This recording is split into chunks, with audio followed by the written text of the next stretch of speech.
It's been nearly 3 years since a 13-year-old boy was shot and killed in a dark parking lot outside his uncle's apartment in Lebanon County. As Fox 43's Alyssa Kratz reports, investigators are pleading with the community to come forward with information as they work to figure out who pulled the trigger.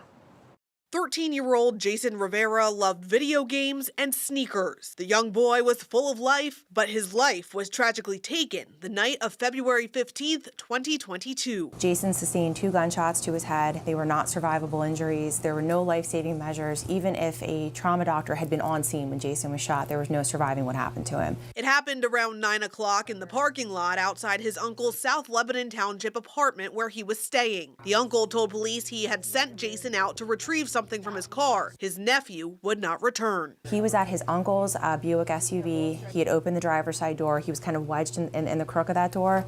And that's when he sustained the gunshots. There were at least 12 rounds that were fired. Nearly 3 years later, no suspect has been identified. Authorities found drugs and cash inside the car and home. Jason's uncle was ultimately charged and convicted of drug trafficking, but is not a person of interest in the murder. We canvassed every apartment to try to see, did anyone see, hear, anything? And it was pretty consistent. They heard pops, they heard what they thought were gunshots, but nobody saw what happened or who did it. Police were able to track down the gun used in the murder. They determined the same weapon was used in a drive-by shooting in Prince George's County, Maryland, which predated Jason's murder. And then in 2023, the gun was flagged again after it was found in a man's car during a traffic stop in that same part of Maryland. It was the same gun. However, in between Jason's death and May of 23, when the gun's located, somebody had the wherewithal to swap out the barrel. Authorities dug into that man, who was later murdered himself, but found no connections to Jason's case. And we delved pretty deeply into Mr. Wynn. There's just no tie. So it is not uncommon to have a gun stolen from a home, a car, from a lawful possessor, and that gun gets traded and it changes hands multiple times.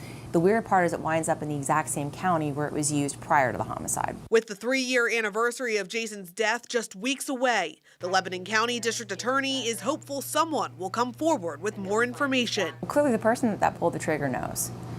There is no way that that person didn't tell someone else, that that person didn't have to go to someone else either to buy that gun, to trade that gun. There's just no way. We're sitting here 3 years later and our typical methods haven't worked. We've done everything, every forensic test, everything we could have done, and we still need more. So we're asking the community to come forward and give us that more. I want to give justice to Jason, but I want to give it to his family too. Alyssa Kratz, Fox 43 News.